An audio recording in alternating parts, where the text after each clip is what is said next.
Dear students, welcome back to Biology Forum classes once again. This is the only platform where you can get concept-based, concise and information-rich videos on life science. Our classes cater students starting from HS level, medical aspirants, when we also cover syllabus of various competitive examinations as well. In the previous classes, we have studied about the detailed structure, its position, its function and hormones about hypothalamus and pituitary gland. Today's class is focused mainly on the adrenal gland and related hormones of this gland. So, without any further delay, let's begin today's class. So, to study about the adrenal gland, first we need to know some features of the gland. What are they? The origin, position and various layers of those glands. Okay. Today's topic is adrenal gland. We all know adrenal gland is also called suprarenal gland due to its position.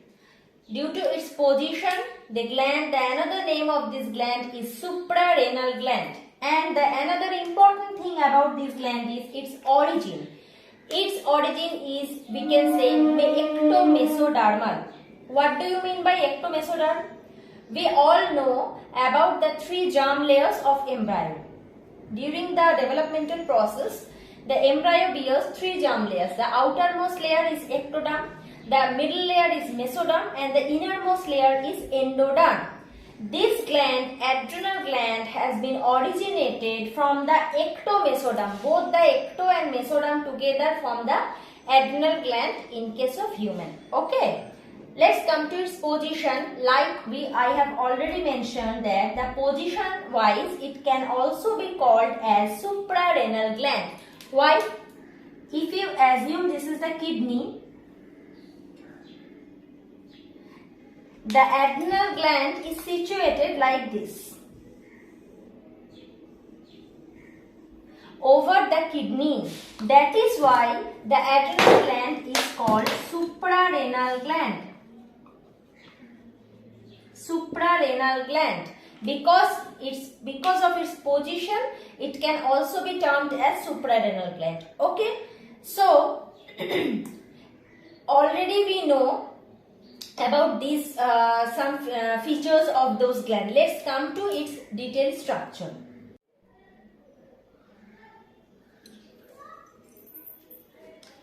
So the adrenal gland, according to its structure, I will put the picture here. According to its structure, adrenal gland can be classified in or differentiated into two different parts. The outer layer cortex and the inner layer medulla.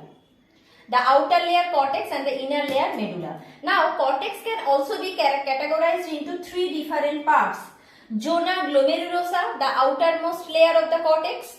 Zona fasciculata, the middle layer of the cortex, and zona reticularis, the innermost layer of the cortex. If we draw the adrenal gland like this, it is cortex and this part is medulla. Okay. Now, the cortex can be classified into this layer of cortex, zona glomerulosa. I am mentioning it by the short term. This layer is zona fasciculata and the inner layer is zona reticularis. Okay. The cortex layer is classified or differentiated into three different parts: zona glomerulosa, zona fasciculata and zona reticularis, and the innermost layer is medulla. Now comes to the next point. What are the hormones that have been secreted from these areas? Okay. From zona glomerulosa, aldosterone or mineralocorticoid hormone have been produced.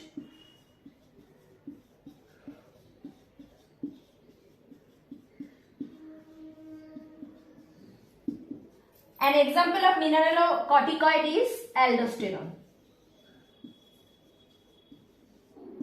From zona fasciculata, the middle layer, glucocorticoid.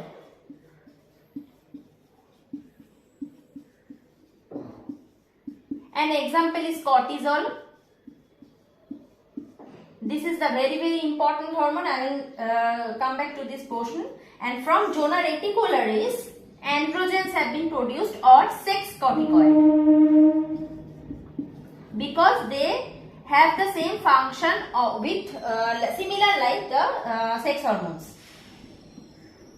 Example of sex corticoid, we can say that androgen or DHEA, dihydroepiandrosterone. The full form of DHEA, I am writing this over here. You should, or you can say you must note it down in your copy, because one or another, more than one question you can expect this from your upcoming examination. Dihydroepiandrogen,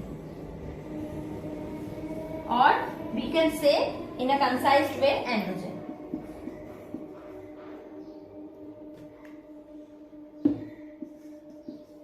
So, from the name itself you can make out its function. From zona glomerulosa, mineralocorticoid, aldosterone have been released. Mineralocorticoid means from the name we can assume that it has some function related with mineral balance in our body. Water and mineral balance in our body. Okay. From zona fasciculata, glucocorticoid. From the name itself we can assume or we can predict that it has some function related with glucose balance or in our body. Okay. And the third one, the zona reticularis. Reticularis means reticulate. Okay. Making waves. So, zona reticularis we can make remind of that fact that it is really from this portion sex corticoid or androgen have been released. Okay. These are the main hormones. Actually, the cortex region release a group of several hormones. From that, I am representing here these three hormones for your better understanding. Okay. And from the inner medulla part, two hormones have been released. Sometimes they act as hormones, sometimes they act as neurotransmitter also. I will get back to it in the later in today's class only. Epinephrine, norepinephrine.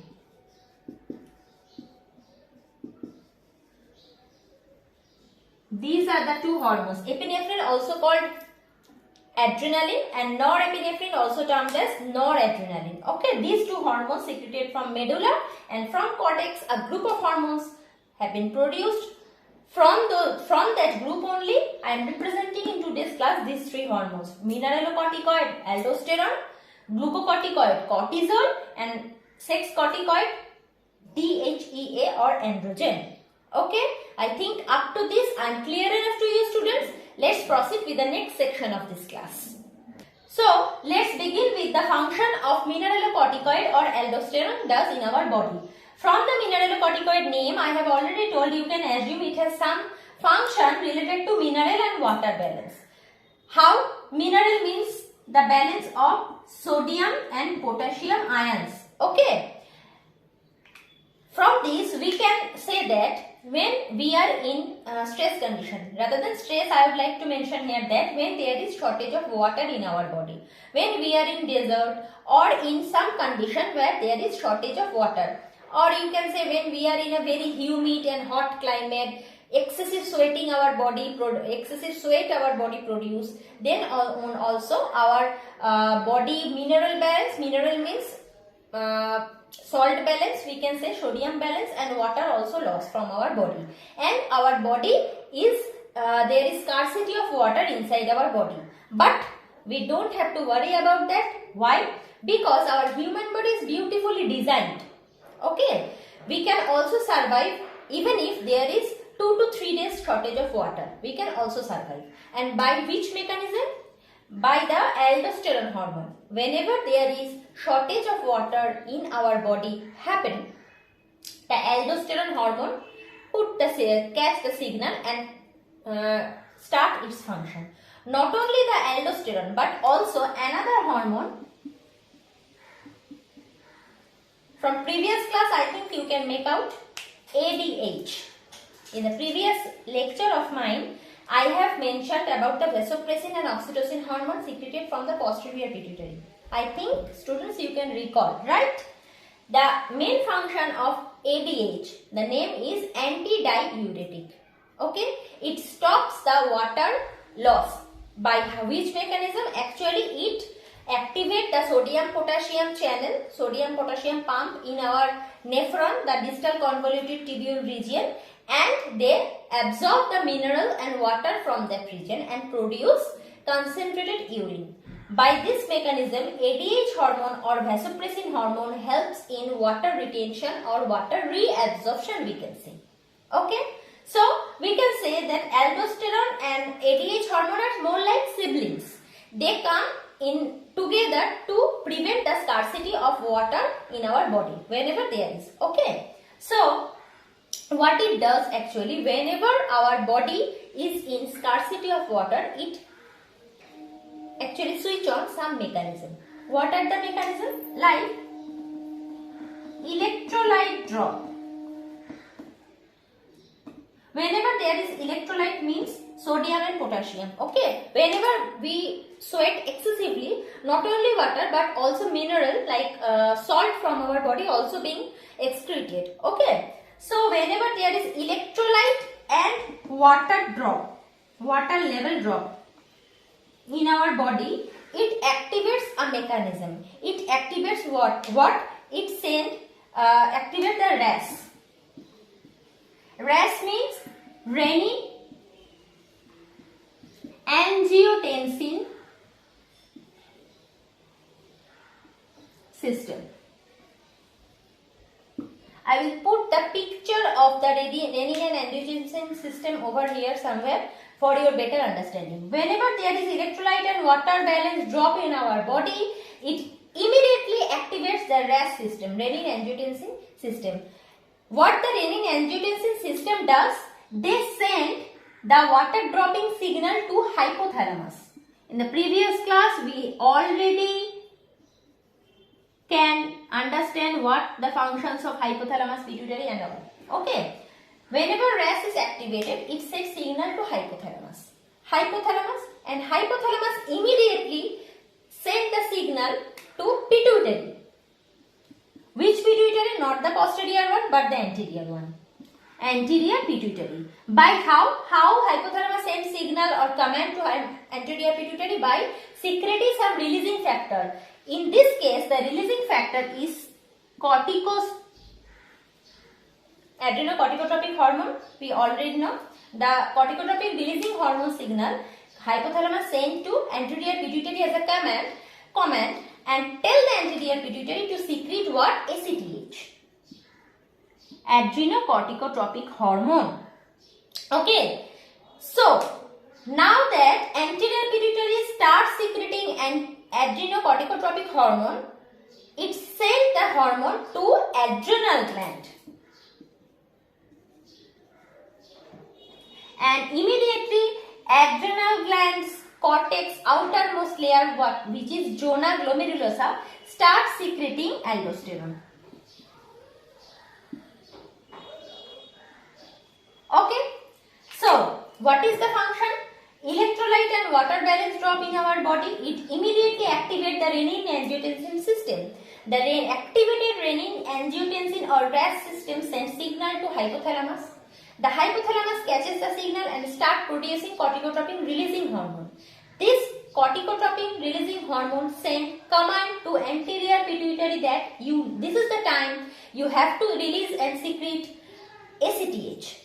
What is the function of ACTH? Already we know from the previous class, ACTH sends signal to adrenal gland and adrenal gland's cortex area, zona glomerulosa, the outermost layer, catches the signal and starts secreting aldosterone, and this aldosterone or mineralocorticoid is designated for mineral and water balance. Clear? Up to this I think I am clear, students. Now let's come to the function of ADH. I think you have noted it down, so let me erase the board. Now comes to the function of ADH. As I have already mentioned that aldosterone and ADH siblings here. So let's draw a rough picture of nephron.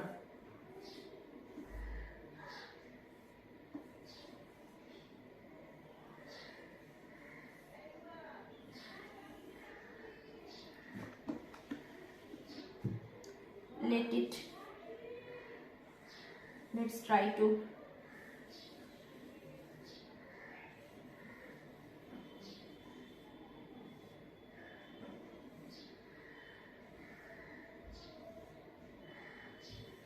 okay. I am very bad at drawing. I am just trying to draw something for your better understanding. This is the blood vessel. This is the structure of a nephron, by the way, and let's assume this is the artery. Okay, this is the Banerjee capsule. This is the proximal convoluted tubule. This is Henle loop. This is distal convoluted tubule and collecting duct. Okay, this is the artery. I think you can easily understand from my rough drawing or bad drawing, you can say. Okay, so let's concentrate here what the ADH actually does. ADH hormone function mainly is to reabsorption of water where in this portion, distal convoluted tubule portion. What it does, it actually activates some sodium potassium pump here. In the distal convoluted tubule, the sodium potassium pump has been energized or reactivated by ADH hormone. Which hormone? ADH. This one. Okay. And what after this happens? When water is passed through this portion, proximal convoluted tubule, Henle loop, when it comes to the distal convoluted tubule, here sodium potassium pump is there, present already and activated. Okay. Here they absorb water. And not only water, first of all, I would like to mention here, first solutes have been absorbed. First sodium is absorbed from here, and then along with sodium, some water has also been reabsorbed here. And the absorbed sodium from this, they send to the artery, mainly the blood. 3 sodium from inside, from the past water. They absorb 3 sodium and send it to the blood, and from blood there is many more potassium and useless. Here potassium is useless, so they send 2 potassium inside from the blood and send 3 sodium from inside to blood. Okay, from here sodium potassium pump is present. Water is strained from the Banerjee capsule and it passed to make the urine from proximal convoluted tubule, then Henle's loop, and then when the water comes to the distal convoluted tubule, not only water is mixed with several electrolytes like sodium, etc. Okay, so from here the sodium potassium pump, what it does, from the nerve impulse lecture you can refer it to this, refer to that lecture of mine. You can understand that what the function of sodium potassium pump. Mainly, it sent 3 sodium ion from the water to the blood, and from blood it accepts 2 potassium, which is returned back to the urine. Okay, and then after that the water is passed from here, and after this phenomena the urine formed is very much concentrated. Okay, because here is reabsorption of water also along with the minerals. So by this phenomena, whenever sodium ion is get back to the blood, it maintain the electrolyte balance, and along with sodium ion also water get back to the blood, and there is balance of sodium and water, mainly balance of electrolyte and water again re-established in our system. Okay, this is the total phenomena of aldosterone along with ADH. I think up to this I am clear enough to you. If you have any query, you know that you can always comment below. I would like to, or I will try to address as much questions as possible from your side. Okay, let's get back to the next section. Our next hormone is glucocorticoid. It is secreted from which part? Zona fasciculata.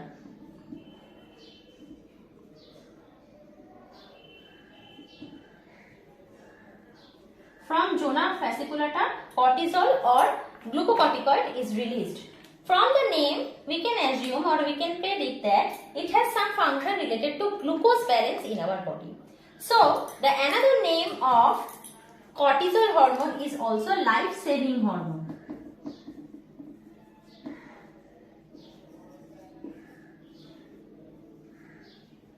Life-saving hormone. Okay. Why it is named so? Because this hormone only functions when our body is under stress. Under stress means any kind of physical stress, any kind of injury which our body faces, any type of emotional stress. Whenever there is stress in the medium or in the system of our body, the cells face a lot of pressure for that particular period of time. At that point of time only cortisol comes in action. What it does, it actually enhances the glucose uptake. It enhances the glucose uptake in our body. How? Already from the previous class, I have already mentioned what are the processes of glucose production in our body. From liver, by the process of glycogenolysis.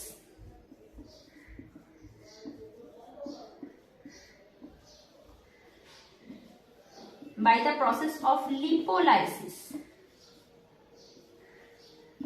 By the process of proteolysis. These are the major three processes for generation of glucose.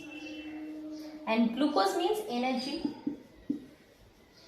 So whenever there is stress in our body, our cells face too much pressure. And if we can give the cells and the tissues enough amount of glucose and energy, they can function in the stress condition also properly. Okay. So, but glycogen, mainly sugar is stored as glycogen in the liver cells. By breaking that glycogen, by the glycogenolysis process, we can generate glucose. And other than glycogenolysis, these two phenomena, neoglucogenesis.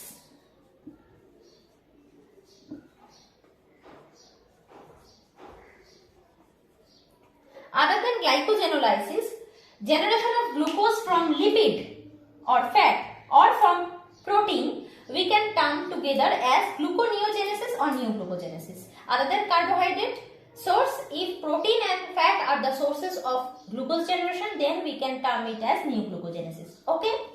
Clear up to this part? Let's begin. Okay. Lipolysis means we bake the fat and generation of glucose as well as energy. Proteolysis means we break the protein, generation of glucose as well as energy. And glycogenolysis is the process of generation of glucose from breaking glycogen. Glycogen we all know is a polymer of glucose. Okay, clear up to this? Next part. Next part is that this hormone cortisol is a life-saving hormone. Whenever there is stress, it comes in action. It increases the glucose uptake. It decreases the amino acid from reaching to tissues. What amino acid does is, if amino acid is abundant in the cell and the tissues, it join together by the peptide bond and form protein. Okay, but we don't need the formation of protein here. We need the protein to break and produce more and more glucose for the survival of cells as well as the tissues. So, if there is I am trying to say that at one end, this hormone increases glucose uptake in the cells and the tissues. By the other hand, it decreases the amino acid from reaching to the cells and the tissues. Okay, it increases proteolysis.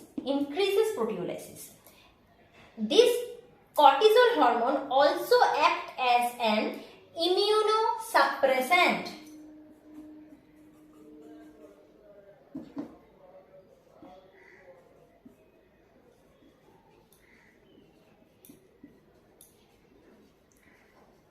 Immunosuppressant means what? If our body come in contact with an injury, there is inflammation. Inflammation is produced by which? The mast cells, mainly the white blood cells, who are the soldiers of our body. White blood cells are the soldiers of our body. They fight against any kind of disease, any kind of foreign material which is harmful for our body. And one of the example is mast cell. What? Mast cells. Okay. So, the mast cells, whenever there is injury in our body, okay, the mast cells aggregate there. And what it does? It releases histamine. Mast cells releases what? Histamine. A chemical which is main cause for inflammation.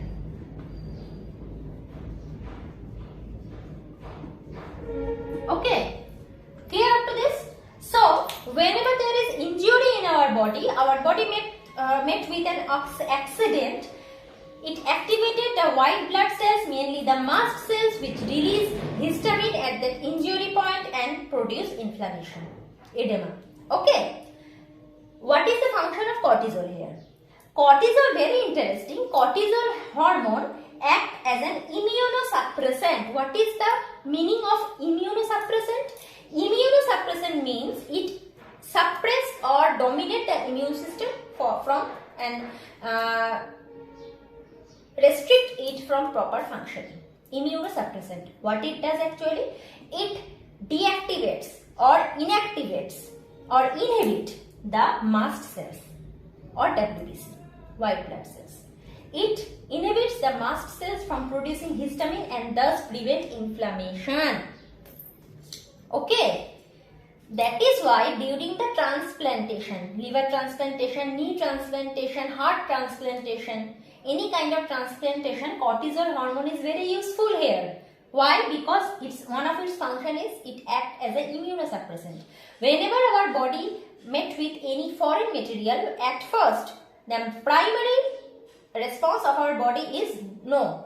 Don't accept the foreign material. It can be harmful. Our WBCs, the soldiers of our body, come in action and resist our body from taking any foreign material. But what is the transplantation procedure? Whenever our liver is damaged, heart is damaged, knee is damaged, a foreign part of a liver or heart from a donor we accept, and if every parameter matches with our body, we take the organ and for our proper body functioning. But mast cells or WBCs don't realize this. They prevent our body or resist our body from taking any foreign material. Now at that position, during transplantation, cortisol hormone comes in contact. What it does? It actually acts as an immunosuppressant and prevent our body soldiers, WBCs, from its functioning. Okay, this is the way it helps in transplantation procedure. Next, it increases RBC generation or erythropoiesis.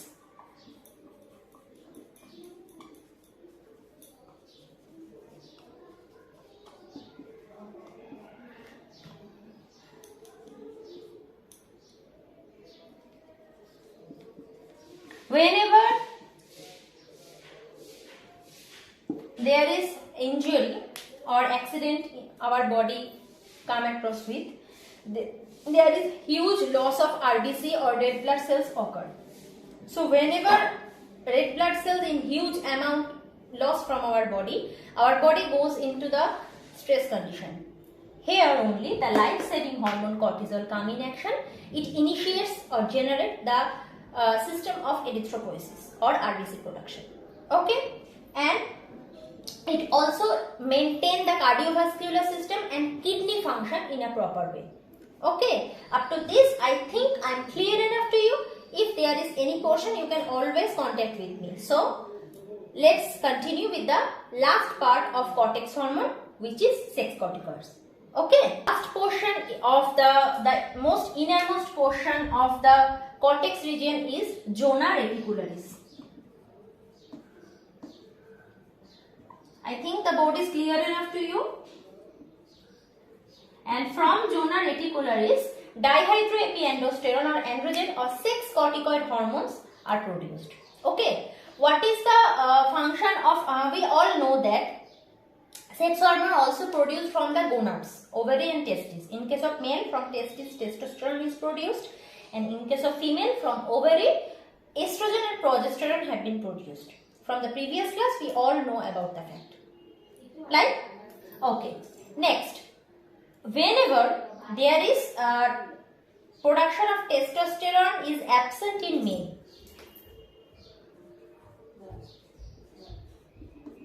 whenever there is production of testosterone is absent in male, then the androgen produce testosterone.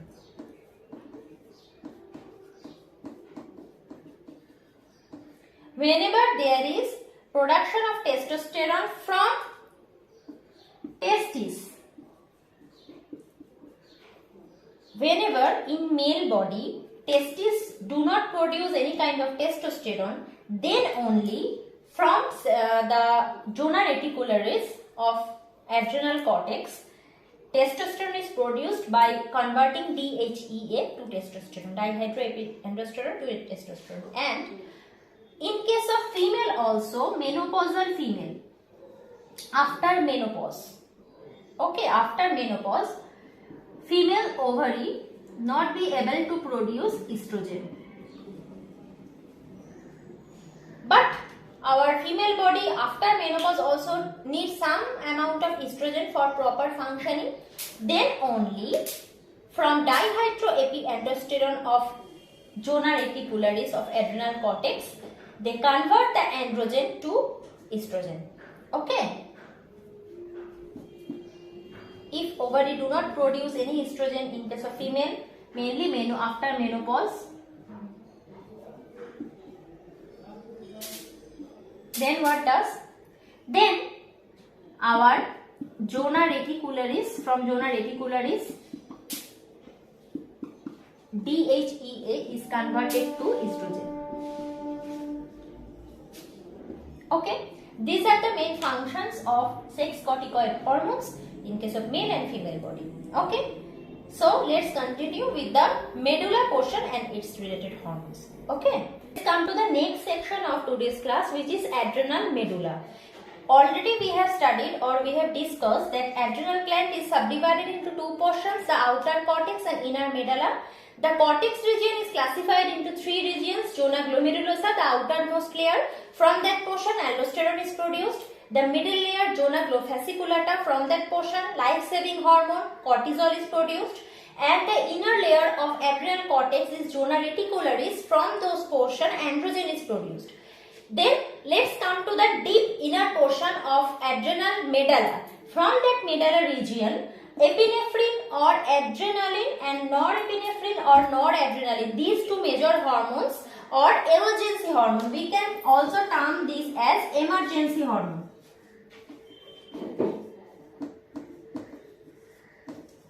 Okay, so emergency hormone is produced from the medulla portion. Let's come to the detailed structure and detailed function of those hormones. Okay, so whenever we are in some kind of shock, whether it is mental shock, whether it is any kind of fear, whenever we feel fear from any object in our life, then what does? Then this adrenaline hormone comes in action. Okay, what it does? 3 F's. Always remember these: flight, fight, and fear. 3 F's. These 3 F's. Whenever, let's assume the fact like this: you are afraid of dogs. Okay. Whenever you see any dog, you think that the dog would probably come to you and bite you. Okay. You have fear of dog. Okay. So whenever there is any dog chasing you for any reason, not only for bite you or for any reason, you run very vigorously, like you would like to flight. From this, flight comes in action. If the dog captures you and try to bite you, you also fight for yourself, for your redressal from it. Then fight, and fear means any kind of fear, any object that makes you frightened. Then from that part the fear comes into action here. Okay, 3 F's you always need to remember whenever you study the adrenaline hormone: flight, fight and fear. Now let's assume this like this manner, that whenever any object comes to you from which you are frightened very much, then our hypothalamus, we already know hypothalamus, and from hypothalamus the pituitary is attached by the infundibulum. Okay, the hypothalamus. From that hypothalamus, you already know very many cell bodies or neurons are there, and they secrete many various kinds of chemicals. We term this as neurotransmitter. Okay, whenever we feel fear from any object, immediately it activates a system in the hypothalamus, and the neurons or neurosecretory cells start producing some kind of neurotransmitter or chemicals. And from where the hypothalamus, and to which organ does it reach about? It reaches the heart and intestine. That is why whenever we feel fear from any object, our heartbeat increases, palpitation increases, digestion decreases. Okay, our hairs in our body gets in erect condition. Okay, these are the our pupil dilated. How can I forget this? Pupil dilated. From this we can make out that any person is frightened from any object. Okay, whenever we feel fear, the hypothalamus produces some neurotransmitter and send it to heart and intestine. As well as inside our adrenaline medulla, there are some cells. These cells, whenever we feel fear, also produce some hormones like epinephrine or adrenaline. So, make it clear very easily that from hypothalamus, if the epinephrine is produced, the neurotransmitter is our epinephrine. From hypothalamus, after getting frightened, if epinephrine is produced, then here the epinephrine act as neurotransmitter.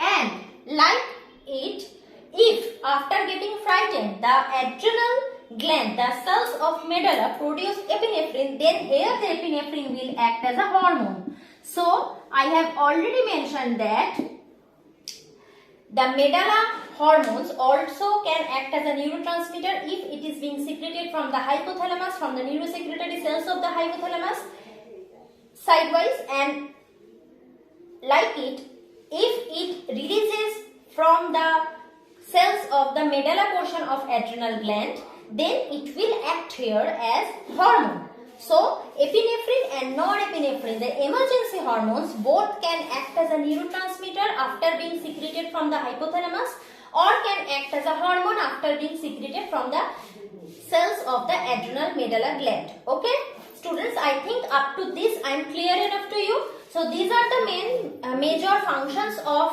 hormones of the adrenal glands. The adrenal cortex, 3 hormones I have mentioned today: aldosterone, cortisol and sex corticoid. And from the medulla portion of adrenal gland, 2 emergency hormones are here: epinephrine, which can act both as a neurotransmitter and as a hormone as well.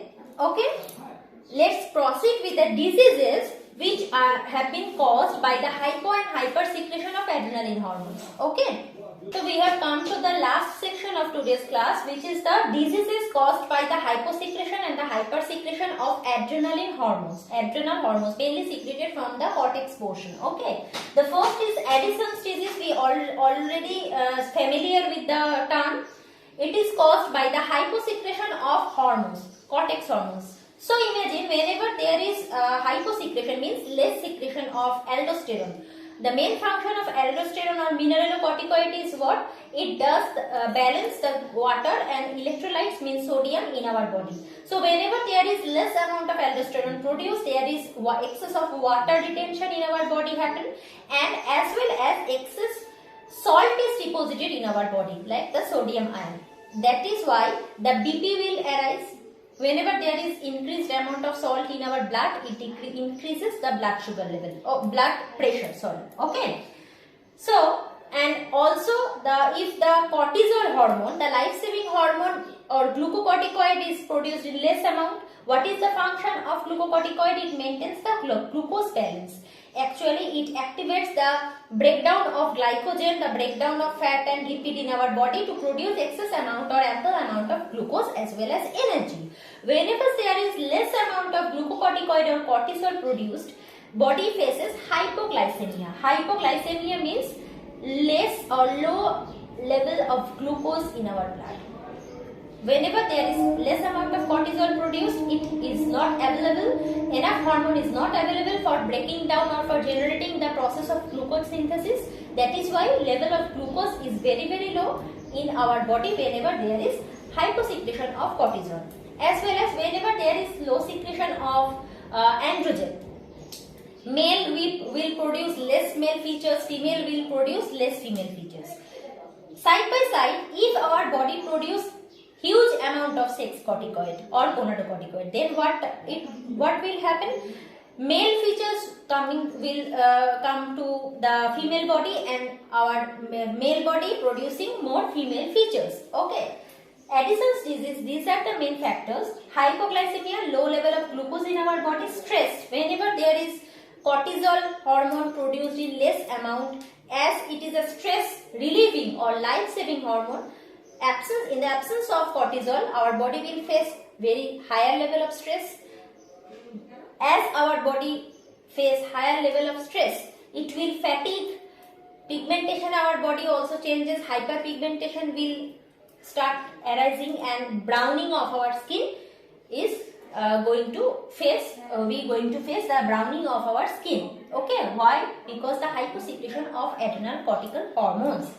If hypersecretion happen, huge or more and more amount of hormone produced other than the normal level, then Cushing syndrome happen. Cushing syndrome is if there is high level of glucocorticoid or cortisol in our body. What is the function of cortisol? Fat breakdown for generation of glucose. In Cushing syndrome, when there is hypersecretion of cortisol hormone, it start breaking down fat unevenly. From our body, unevenly fat is being break down.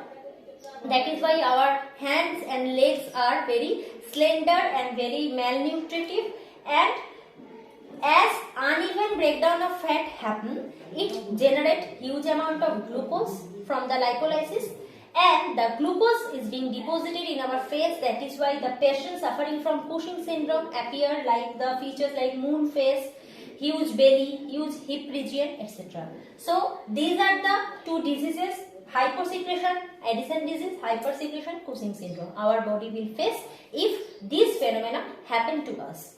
Okay. So this is all for today's class. We have almost covered the adrenal gland and all the related hormones with this gland.